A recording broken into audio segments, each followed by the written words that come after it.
내게 능력 두시는 자 안에서 내가 모든 것을 할 수 있느니라. 안녕하세요. 여러분의 호스트 스피커입니다. 오늘은 많은 분들이 사랑하지만 또 가장 오해하기 쉬운 구절 중 하나죠. 바로 빌립보서 4장 13절의 핵심 의미를 살펴보겠습니다.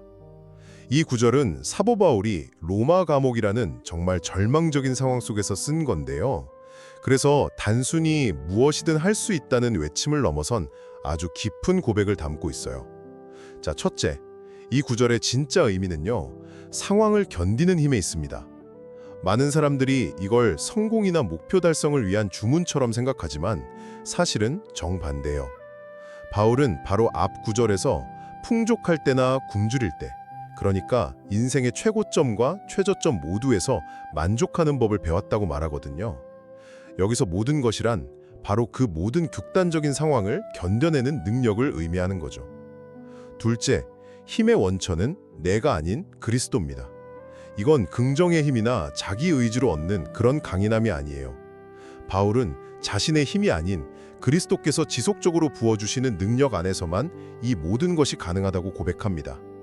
나의 약함을 인정할 때 오히려 가장 강해질 수 있다는 그런 신앙의 역설을 보여주는 겁니다. 그리고 마지막으로 이건 성공이 아닌 자족에 대한 약속입니다. 이 구절이 어려움 없는 삶을 보장하는 게 아니에요. 오히려 어떤 시련이 닥치더라도 그리스도가 주시는 힘으로 마음의 평안과 만족을 지킬 수 있다는 약속인 거죠.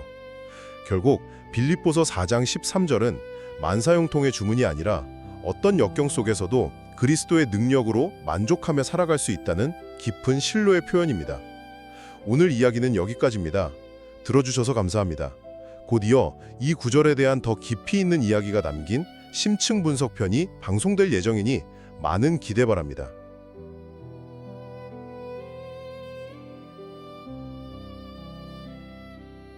내게 능력 주시는 자 안에서 내가 모든 것을 할 수 있느니라. 빌립보서 4장 13절입니다. 안녕하세요. 자, 오늘 저희가 함께 좀 깊이 파고 들어볼 이 구절, 아마 우리에게 가장 친숙하고 또 가장 많이 사랑받는 성경 구절 중 하나일 거예요. 그렇죠. 정말 힘이 되는 구절이죠. 네, 뭐랄까 힘든 시기를 보내는 친구의 소셜미디어에서도 보이고 운동선수들 유니폼에서도 보이고요. 예쁜 액자에 담겨서 거실에 걸려 있기도 하고. 맞아요. 정말 어디서나 쉽게 볼 수 있는 구절이에요. 그래서인지 마치 모든 걸 가능하게 하는 어떤 슈퍼파워를 주는 주문처럼 느껴지기도 하는 것 같아요. 네, 하면 된다는 긍정의 에너지를 주는 느낌이 강하죠. 맞아요. 그런데 만약 이 구절의 진짜 의미가 우리가 흔히 생각하는 그 성공을 위한 슈퍼파워가 아니라면 어떨까요? 오늘 이 익숙한 구절 속에 숨겨진 어쩌면 훨씬 더 깊고 놀라운 진짜 의미를 함께 탐험해 보려고 합니다. 아, 좋습니다. 익숙함 때문에 오히려 놓치고 있었던 보물을 발견하는 그런 시간이 되겠네요. 자, 그럼 가장 흔한 오해부터 한번 짚어볼까요? 방금도 잠깐 얘기했지만 보통 이 구절을 개인적인 목표 달성 이런 거랑 많이 연결하잖아요. 네네, 그렇죠. 예를 들면 내게 능력 주시는 자 안에서 이번 시험 꼭 합격할 수 있다 거나 이 사업을 반드시 성공시킬 수 있다, 뭐 이런 식으로요. 정확해요. 그게 바로 이 구절을 둘러싼 가장 크고 또 가장 널리 퍼진 오해의 시작점이죠. 아, 오해의 시작점이다. 물론 무언가를 간절히 바라는 그 마음 자체가 틀렸다고 할 수는 없어요. 당연히 성공을 꿈꾸니까요. 하지만 이 구절을 그런 식으로만 사용한다면 이 구절이 가진 진짜 능력의 10%도 채 경험하지 못하는 셈이에요. 10%밖에요? 와, 생각보다 훨씬 적네요. 그럼 나머지 90%의 그 숨겨진 힘을 발견하려면 어디서부터 시작해야 할까요? 성경의 모든 지혜가 그렇듯이 딱 한 걸음난 뒤로 물러나서 주변을 보면 됩니다. 주변을요? 네, 바로 문맥이라는 열쇠를 사용하는 거죠. 이 구절이 하늘에서 뚝 떨어진 어떤 독립적인 선언문이 아니거든요. 아주 절절하고 진솔한 한 통의 편지, 그 한가운데서 터져나온 고백의 하이라이트인 셈입니다. 편지의 하이라이트라. 흥미로운데요? 그럼 그 편지의 앞부분에 어떤 내용이 있었던 거죠? 바로 이 구절 직전에 사도 바울이 이런 말을 합니다.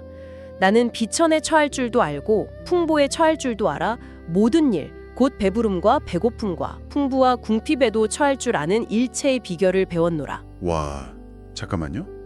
배고픔, 궁핍, 비천함이라니 이건 우리가 흔히 이 구절이랑 연결짓는 성공, 부, 명예 이런 거랑 완전히 정반대의 단어들이잖아요. 바로 그 지점이에요.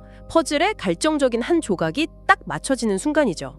바울이 내가 모든 것을 할 수 있다고 말했을 게 그 모든 것은 내가 원하는 모든 목표가 아니었어요. 아, 방금 언급된 모든 상황을 가리키는 거였습니다. 그러니까 나는 시험에 합격하고 승진하고 부자가 되는 모든 것을 할 수 있다. 이게 아니라 네. 나는 배고플 때나 배부를 때나 돈이 많을 때나 없을 때나 그 모든 상황을 감당할 수 있다. 이런 뜻이었군요. 와, 의미가 완전히 달라지는데요. 맞아요. 이건 성취의 능력에 대한 이야기가 아니라 인내와 자족의 능력에 대한 고백인 거예요.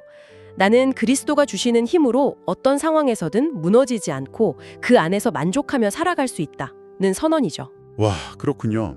듣고 보니 이건 단순히 재정적인 문제를 넘어서는 이야기 같아요.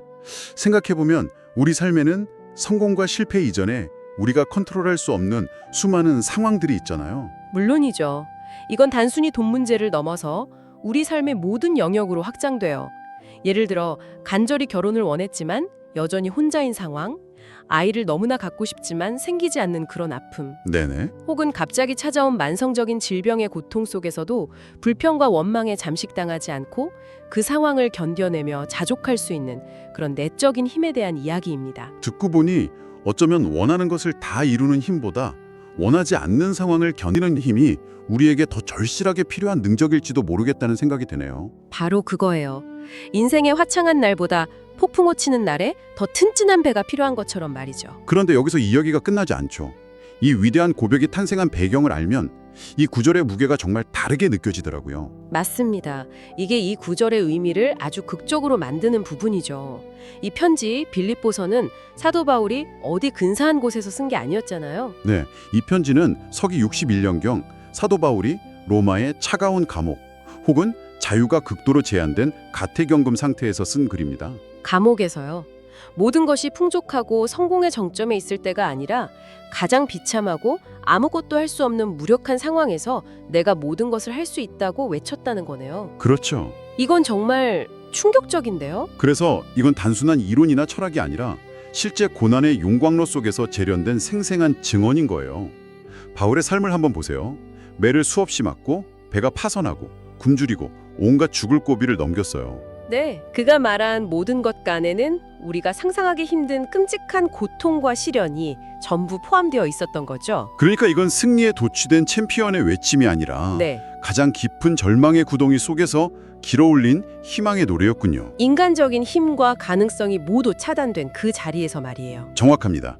모든 인간적인 힘이 소진된 바로 그 자리에서 비로소 진짜 신적인 힘이 시작된다는 역설을 온몸으로 보여주는 겁니다. 내 힘으로 버티는 게 아니라 내 밖에서 오는 힘으로 살아간다는 경이로운 고백이죠. 와, 이것이야말로 이 구절이 가진 진짜 슈퍼파워가 아닐까요? 그러고 보니 제가 궁금했던 게 하나 있는데 번역본에 따라서 그리스도 안에서 또는 내게 능력 주시는 자 안에서라고 조금씩 다르게 표현되던데 이것도 혹시 특별한 의미가 있을까요? 아주 예리한 질문이에요. 제가 가진 성경에는 그리스도라고 명확하게 나오는데 어떤 번역본에는 그냥 그 안에서라고 되어 있는 걸 본 적이 있거든요. 이게 그냥 번역 스타일의 차이인지 궁금했어요. 네, 실제로 아주 오래된 일부 그리스어 사본에는 그리스도라는 단어가 빠져 있기도 해요. 그래서 일부 번역본은 그걸 반영해서 그 안에서라고 번역하기도 하죠. 아, 그렇군요. 하지만 이건 학자들 사이에서도 거의 논쟁이 끝난 부분이에요. 현존하는 압도적인 다수의 최고 사본에 그리스도가 명확하게 포함되어 있고 무엇보다 그리스도 안에서라는 표현 자체가 바울 신학 전체를 관통하는 핵심 개념이거든요. 바울 신학의 핵심이다. 네, 그의 편지에서 80번 이상 등장할 정도니까요. 와, 그렇군요. 바울에게 그리스도 안이라는 공간은 그의 모든 생각과 삶의 기반이었던 셈이네요. 그렇죠. 그런데 여기서 한 걸음 더 들어가면 정말 흥미로운 지점이 나와요. 당시 바울이 갇혀있던 로마의 지성계를 지배하던 철학이 있었거든요. 철학이요? 네, 바로 스토아 철학입니다. 스토아 철학이요? 아, 그 역경 속에서도 평정심을 유지하는 걸 강조했던 왠지 지금 나누는 이야기와 연결점이 있을 것 같은데요? 맞아요. 스토아 철학자들도 자족을 최고의 미덕으로 여겼어요. 외부 상황에 흔들리지 않고 내면의 평온함을 유지하는 것, 이게 그들의 목표였죠. 네. 하지만 그 힘의 근원을 어디서 찾았을까요? 바로 자기 자신이었어요. 엄격한 이성적 훈련을 통해 감정을 통제하고 운명에 순응하려 했죠. 철저히 내 안의 힘에 의존하는 방식이었습니다. 하지만 바울이 말하는 자족은 그 방향이 완전히 다르네요. 완전히 다르죠. 바울은 스토아 철학자들과 똑같이 자족이라는 단어를 사용하지만 그 힘의 근원을 정반대 방향으로 제시해요. 나의 이성이나 의지력이 아니라 내 밖에 있는 그리스도라는 신적인 존재로부터 오는 힘의 뿌리를 두는 거죠.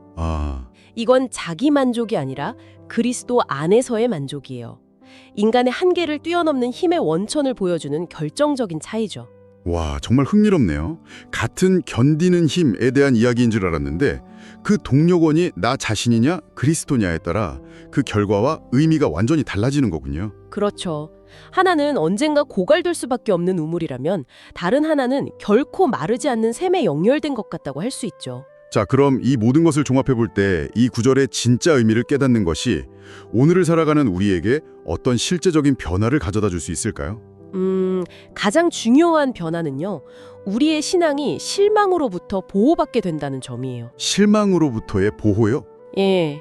만약 이 구절을 성공 보장 수표라고 굳게 믿고 있다면 내가 원하는 일이 이루어지지 않았을 때 어떻게 될까요? 하나님께 배신감을 느끼거나 내 믿음이 부족했다고 자책하기 쉬워요. 그럴 수 있겠네요. 모든 것을 할 수 있다면서요? 왜 제 기도는 안 들어주시죠? 하고 원망하게 될 것 같아요. 기대가 컸던 만큼 실망도 커지니까요. 바로 그거죠. 하지만 이 구절의 진짜 의미, 즉 갑작스러운 실직의 아픔 속에서, 끝이 보이지 않는 질병의 고통 속에서, 혹은 관계의 상실이라는 그 깊은 슬픔 속에서도 우리를 굳게 붙들어주는 견고한 닻이라는 것을 이해한다면 이야기는 완전히 달라져요. 성공했을 때만 외치는 구호가 아니라 실패의 한복판에서 붙잡을 수 있는 생명줄이 된다. 네, 성공의 순간에 외치는 할 수 있다가 아니라 실패의 순간에 읊조리는 견딜 수 있다는 고백이 되는 거죠. 삶의 최고의 순간뿐만 아니라 최악의 순간에도 동일하게 유효한 약속이라는 말이네요. 맞습니다. 그리고 그 힘은 한 번 쓰고 사라지는 일회성 에너지가 아니에요. 바울이 비결을 배웠노라 하고 표현했잖아요. 그리스도와 지속적인 관계를 맺으면서 계속 그 힘을 공급받고 또 그 힘을 사용하는 법을 훈련하는 과정 전체를 의미하죠. 오늘 함께 나눈 빌립보서 4장 13절은 정말 우리가 알던 긍정적인 자기암시 문구를 훨씬 뛰어넘는 깊이를 가진 구절이었습니다. 모든 것이 무너져 내린 것 같은 절망의 자리에서 터져나온 강인한 인내와 자족, 그리고 내 안이 아닌 내 밖에서 오는 신적인 힘에 대한 놀라운 고백이었네요. 여기서 마지막으로 한 가지만 더 생각해 볼 점이 있어요. 사도 바울은 자족하기를 배웠다고 말했어요. 배웠다. 수많은 고난과 역경을 통과하며 넘어지고 깨어지는 과정 속에서 비로소 체득하게 된 지혜라는 의미입니다. 배웠다는 단어에 그런 깊은 의미가 있었군요. 네, 어쩌면 이 구절이 오늘 우리에게 주는 진정한 능력은 우리가 원하는 모든 것을 행하는 doing 능력이 아니라 우리가 처한 어떤 상황 속에서도 만족을 배워가는 learning 능력은 아닐까요? 지금 여러분의 삶에서 바로 그 배움을 시작해 볼 수 있는 영역은 어디인지 한번 조용히 생각해 보는 것은 어떨까요? 원하는 것을 이루는 능력에서 어떤 상황에서도 만족을 배워가는 능력으로 오늘 나눈 이야기가 여러분 각자의 삶 속에서 깊은 울림을 주었기를 바랍니다. 함께해 주셔서 감사합니다. 잠시 후 이 주제에 대한 심층 토론이 이어집니다. 계속해서 저희와 함께해 주시길 바랍니다.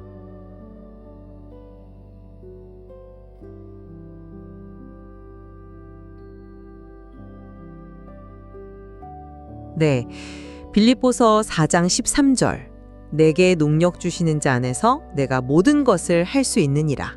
디베이트에 오신 것을 환영합니다. 오늘 저희는 기독교 역사상 아마 가장 많은 사람들에게 사랑받고 또 인용된 구절일 겁니다. 빌립보서 4장 13절을 깊이 탐구해 보고자 합니다.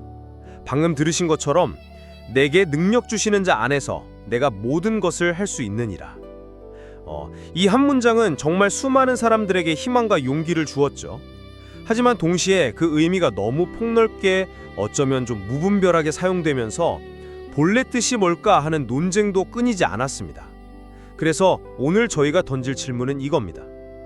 이 말씀은 주변 환경이 어떻든 그 모든 상황을 견뎌내고 만족할 수 있는 내면의 힘, 다시 말해 인내의 능력을 약속하는 걸까요?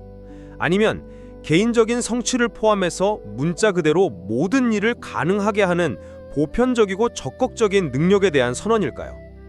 저는 이 구절이 철저하게 앞뒤 문맥에 의존하고 있고, 따라서 그 능력은 상황을 견디고 자족하는 힘에 집중되어야 한다고 생각합니다. 네, 저 역시 그 문맥의 중요성은 물론 전적으로 인정합니다. 하지만 모든 것을 할 수 있다는 이 강력한 선언을 단지 수동적인 인내, 여기에만 한정하는 것은 바울이 의도했던 말씀의 그 엄청난 잠재력을 좀 축소하는 것이라고 봅니다. 저는 이 능력이 그리스도인으로서 마주하는 모든 소명과 의무를 감당하게 하는 훨씬 더 적극적이고 포괄적인 능력까지 포함한다고 주장하고 싶습니다. 좋습니다. 그럼 일단 제 입장을 먼저 말씀드리겠습니다. 빌립보서 4장 13절은 갑자기 툭 튀어나온 구절이 아니지 않습니까? 바로 앞에 있는 11절과 12절의 아주 자연스러운 결론이죠. 바울이 먼저 이렇게 말합니다. 어떠한 형편에든지 나는 자족하기를 배웠노니 나는 비천에 처할 줄도 알고 풍부에 처할 줄도 알아. 모든 일 곧 배부름과 배고픔과 풍부와 궁핍에도 처할 줄 아는 일체의 비결을 배웠노라. 여기서 핵심은 자족의 비결입니다. 부유할 때 교만하지 않고 가난할 때 비굴해지지 않는 것, 배부를 때 감사하고 굶주릴 때도 원망하지 않는 것. 바로 이 모든 상황을 감당할 수 있는 비결을 배운 뒤에야 그 힘의 근원이 바로 내게 능력 주시는 분, 즉 그리스도께 있음을 고백하는 게 바로 13절인 거죠. 그렇다면 여기서 말하는 모든 것은 뭘까요? 당연히 앞에서 말한 그 모든 상황들, 그러니까 풍요와 궁핍, 배부름과 굶주림 같은 인생의 희로애락을 의미하는 겁니다. 이 능력은 시험에서 100점을 맞게 해주거나 원하는 회사에 합격시켜주는 그런 힘이 아닙니다. 차갑고 어두운 로마 감옥에 갇혀 있으면서도 바울의 마음속에 평안과 감사를 샘솟게 했던 바로 그 내적인 힘을 말하는 겁니다. 그래서 저는 오늘날 이 구절이 너무 쉽게 어떤 세속적인 성공을 위한 주문처럼 사용되는 현실이 참 안타깝습니다. 문맥을 떠난 해석은 결국 성경이 약속하지 않은 것을 기대하게 만들고, 그 기대가 무너졌을 때 오히려 더 큰 신앙의 위기를 가져올 수 있기 때문입니다. 네, 말씀하신 대로 이 구절이 자족의 비결이라는 그 문맥에서 나왔다는 점은 누구도 부정할 수 없는 사실입니다. 하지만 저는 바울이 의도적으로 더 큰 그림을 그리고 있다고 생각합니다. 만약에 바울이 그 의미를 딱 앞선 상황들에만 한정하고 싶었다면 아마 나는 이 모든 상황을 견딜 수 있습니다 라고 말했을 겁니다. 근데 그렇게 말하지 않고 모든 것을 헬라어로 판타를 할 수 있다고 선언하거든요. 이 판타라는 단어는 굉장히 포괄적인 단어입니다. 제 생각에 바울은 자신의 개인적인 경험, 그러니까 자족의 비결을 설명하다가 거기서 한 걸음 더 나아가서 모든 그리스도인이 소유한 보편적인 능력의 원리를 선포하고 있는 거죠. 이건 단순히 참고 견디는 그런 소극적인 힘을 넘어섭니다. 예를 들어 볼까요? 바울은 복음을 전파하고 교회를 세우고 수많은 반대자들과 논쟁하고 또 온갖 박해를 견뎌냈습니다. 이 모든 사역을 가능하게 한 힘의 근원이 과연 무엇이었을까요? 바로 23절의 고백 아니었을까요? 이건 유혹을 이겨낼 힘, 선한 일을 행할 힘, 우리에게 맡겨진 사명을 완수할 힘까지 포함하는, 그러니까 그리스도인의 삶 전체를 떠받치는 아주 적극적인 능력의 원리라고 봐야 합니다. 단순한 버티기가 아니라 살아가기 위한 능력인 셈이죠. 바로 그 지점에서 우리의 견해가 갈리는 것 같습니다. 그 모든 것, 즉 판타의 범위에 대한 해석의 차이 말이죠. 저는 12절에서 바울이 모든 일이라는 표현, 원문으로는 엔판티카이 엔파신을 이미 사용했다는 점을 좀 지적하고 싶습니다. 사실상 12절의 모든 일과 13절의 모든 것은 같은 의미의 단어들이고 13절은 12절의 내용을 다시 한번 강조하고 요약하는 역할을 하는 겁니다. 그러니까 13절의 모든 것은 12절에서 말한 배부름과 배고픔, 풍부와 궁핍이라는 그 구체적인 상황들을 가리키는 거죠. 이걸 무한히 확장해서 해석하는 것은 좀 위험할 수 있습니다. 예를 들어서 바울이 이 구절을 근거로 나는 로마 감옥문을 열고 나갈 수 있다고 믿었을까요? 그건 아니었을 겁니다. 그가 할 수 있었던 모든 것은 감옥에 갇혀 있는 그 상황을 견디고 그 안에서조차 감사와 자족을 잃지 않는 것이었습니다. 본문의 의존은 바로 여기에 있다고 봅니다. 하지만 저는 바울의 서신을 읽을 때 종종 발견되는 어떤 패턴을 여기서도 볼 수 있다고 생각하는데요. 바울은 자신의 구체적인 경험을 이야기하다가 그걸 발판 삼아서 훨씬 더 큰 신학적인 진리를 선언하곤 합니다. 여기서도 마찬가지인 거죠. 그는 자신의 자족 경험을 이야기하는 걸 넘어서서 그리스도 안에 있는 모든 신자가 어떤 잠재력을 가지고 있는지를 보여주는 겁니다. 그래서 이러한 상황들이라고 한정하지 않고 모든 것이라고 말함으로써 이 원리가 자신의 경험을 초월하는 보편적인 진리임을 암시하는 것이죠. 물론 감옥문을 여는 식의 마법적인 능력을 말하는 건 아닐 겁니다. 여기서의 한계는 내게 능력 주시는 자 안에서라는 구절 자체에 이미 명시되어 있습니다. 즉 하나님의 뜻과 계획이라는 그 틀 안에서 주어진 모든 과업과 사명 그리고 시련까지도 감당할 수 있다는 의미로 봐야 한다는 거죠.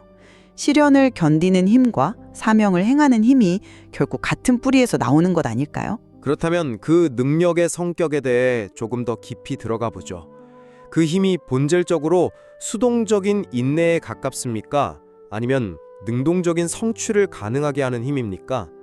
저는 전자에 가깝다고 봅니다. 바울이 고린도후서 11장에서 자신이 겪은 그 고난의 목록을 한번 떠올려 보시죠. 40에 하나 감한 매를 5번 맞았고 3번 태장으로 맞고 1번 돌로 맞고 3번 파선하고 정말 끔찍한 목록입니다. 만약 빌립보서 4장 13절의 능력이 우리가 생각하는 것처럼 모든 것을 이룰 수 있는 그런 능동적인 힘이었다면 바울은 왜 그런 끔찍한 고난들을 피하지 못했을까요? 그가 말하는 능력은 고난을 없애는 힘이 아니라 그 모든 고난의 한복판을 뚫고 지나가면서도 신앙을 잃지 않게 하는 힘, 다시 말해 견디게 하는 힘이었던 겁니다. 요즘 말로 하면 회복 탄력성과도 비슷하지만 그 근원이 나 자신의 긍정적인 마음가짐이 아니라 그리스도께 있다는 점에서 본질적으로 다르죠. 네, 그 점에는 전적으로 동의합니다. 그 힘이 인내와 회복 탄력성을 포함한다는 것은 분명하죠. 하지만 바울의 삶이 과연 수동적으로 견디기만 한 삶이었을까요? 저는 아니라고 봅니다. 사도행전을 보면 그는 누구보다 능동적이고 적극적인 사람이었습니다. 아테네 아레오바고 언덕에 서서 당대 최고의 철학자들과 논쟁을 벌였고 로마로 가는 배가 파선했을 때는 절망에 빠진 사람들을 이끌어서 모두의 생명을 구하기도 했습니다. 이것이 단순히 수동적인 인내의 결과일까요? 아니죠. 이건 하나님이 주신 사명을 완수하기 위해 적극적으로 행동하고 위기 상황에서 리더십을 발휘하는 능동적인 힘입니다. 따라서 이 능력은 내적으로는 시련을 견디는 힘이면서 동시에 외적으로는 사명을 감당하고 악과 싸워 이기는 힘, 이 두 가지 측면을 모두 가지고 있다고 봐야 합니다. 바울에게 능력은 생존의 도구였을 뿐만 아니라 사역의 엔진이기도 했던 거죠. 바로 그 능동적인 측면이 사실 제가 우려하는 지점이기도 합니다. 그 능동성을 성취나 성공과 동일시하게 될 때 아주 심각한 오용의 문제가 발생하기 때문입니다. 소위 번영신학이 이 구절을 가장 좋아하는 이유가 바로 그것입니다. 그들은 이 구절을 마치 부와 성공을 보장하는 하나님의 약속처럼 가르칩니다. 중요한 시험을 앞둔 학생이 이 구절을 믿으면 합격할 수 있다고 생각하고 큰 사업 계약을 앞둔 사업가가 이 구절을 붙잡고 기도하면 계약이 성사될 것이라고 믿게 만드는 것이죠. 물론 그 믿음이 긍정적인 효과를 줄 수도 있겠지만 만약에 결과가 좋지 않았을 때는 어떻게 될까요? 하나님이 나를 돕지 않으셨다. 혹은 내 믿음이 부족했다는 생각에 빠져서 더 깊은 영적 침체에 빠질 위험이 있습니다. 이건 하나님이 약속하지 않은 것을 약속했다고 믿게 만드는 목회적으로도 매우 위험한 적용이라고 생각합니다.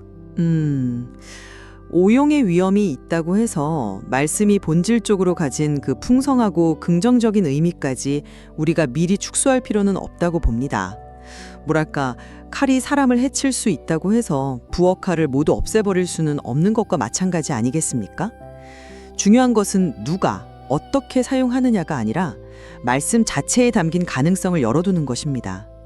힘든 학업에 지친 학생이 이 말씀을 붙잡고 다시 책상에 앉을 용기를 얻는다면 그것이 왜 잘못된 적용입니까?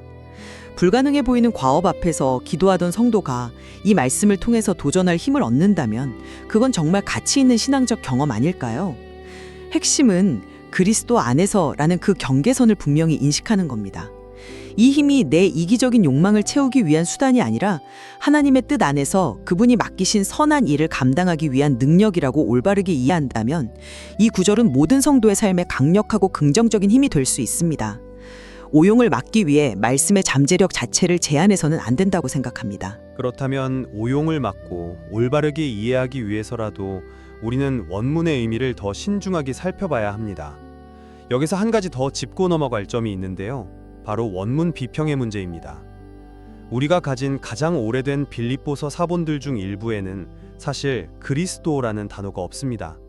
그냥 나에게 힘을 주시는 그분 안에서라고만 되어 있죠. 물론 대부분의 학자들은 그분이 그리스도를 가리킨다는 데 동의합니다.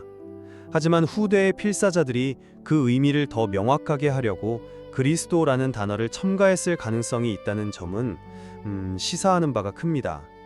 이것은 이 구절의 핵심이 그리스도라는 이름 자체보다 나에게 힘을 주시는 분이라는 그 관계성에 있으며 그 힘의 구체적인 내용이 무엇인지를 알려면 결국 바로 앞의 문맥, 즉 어떤 형편에서든지 자족하는 그 상황으로 돌아가야 한다는 제 주장에 더 무게를 실어주는 증거가 될 수도 있습니다. 그것은 학문적으로 매우 중요한 지적입니다. 그쵸? 하지만 대다수의 권위 있는 사본들에는 그리스도라는 단어가 분명히 명시되어 있습니다. 이는 초대교회 공동체가 처음부터 이 구절을 그리스도의 능력에 대한 핵심적인 고백으로 이해하고 받아들였음을 보여주는 강력한 증거라고 할 수 있죠. 설령 일부 사본에 그 단어가 없다고 해도 말씀하신 대로 문맥상 그분이 그리스도라는 것은 너무나 명백합니다. 사실 저는 그리스도라는 단어가 있고 없고가 이 구절의 핵심적인 신학적 의미를 바뀌지는 않는다고 봅니다. 왜냐하면 이 구절의 진짜 핵심은 신자의 능력이 자기 자신에게서 나오는 것이 아니라 하나님과의 연합, 즉 바울 신학의 정수라고 할 수 있는 엔 크리스도, 그리스도 안에서라는 그 관계를 통해 주어진다는 사실 그 자체에 있기 때문입니다. 이 강력한 신학적 배경은 이 능력이 단순히 어떤 특정 상황을 견디는 것을 넘어서 신자의 삶 전체를 가능하게 하는 포괄적인 능력의 선언으로 이해하기에 충분한 근거를 제공해 줍니다. 네, 오늘 논의를 정리해 볼 시간이 된 것 같습니다. 저는 빌립보서 4장 13절이 주는 진정한 위로와 힘은 인생의 가장 높은 정상에 있을 때나 가장 깊은 골짜기를 지날 때나 변치 않는 평안과 자족의 마음을 유지할 수 있는 비결을 알려준다는 데 있다고 생각합니다. 이것은 세상적인 성공을 보장하는 일종의 성공 주문이 아니라 어떤 상황에서도 그리스도가 주시는 능력으로 굳건히 설 수 있다는 훨씬 더 깊고 위대한 약속인 거죠. 이 구절을 문맥 안에서 제대로 이해할 때 우리는 성공에 교만하지 않고 실패에 좌절하지 않는 세상이 줄 수 없는 참된 평안을 누리게 될 것입니다. 저도 정리하겠습니다. 이 말씀이 바울의 자족 경험이라는 구체적인 상황에서 비롯되었다는 점을 저도 충분히 인정합니다. 하지만 모든 것을 할 수 있다는 그의 담대한 선언은 시대를 넘어서 모든 그리스도인들에게 주어진 시련을 수동적으로 인내할 뿐만 아니라 하나님이 맡기신 사명을 능동적으로 감당할 수 있는 힘의 원천이 되어 왔습니다. 이 말씀의 보편적인 적용 가능성을 닫아두지 않을 때 우리는 견뎌야 할 때뿐만 아니라 행동해야 할 때에도 삶의 모든 영역에서 그리스도를 의지하는 법을 배울 수 있을 겁니다. 오늘 우리는 성경의 한 구절이 얼마나 깊고 다층적인 의미를 품고 있는지 다시 한번 확인할 수 있었습니다. 이 강력한 약속이 우리 삶의 모든 고난을 견디게 하는 인내의 힘을 의미하는지, 아니면 그 인내를 넘어서 우리에게 맡겨진 모든 사명을 감당케 하는 성취의 능력까지 포함하는지에 대한 해석은 앞으로도 계속될 것입니다. 하지만 한 가지는 분명합니다. 그 모든 능력의 근원은 우리 자신이 아니라 내게 능력 주시는 자에게 있다는 사실입니다. 오늘 이 대화가 듣는 모든 분들이 각자의 삶의 자리에서 이 말씀의 의미를 더욱 깊이 탐구하고 누리는 계기가 되기를 바랍니다. 더 디베이트 여기서 마칩니다.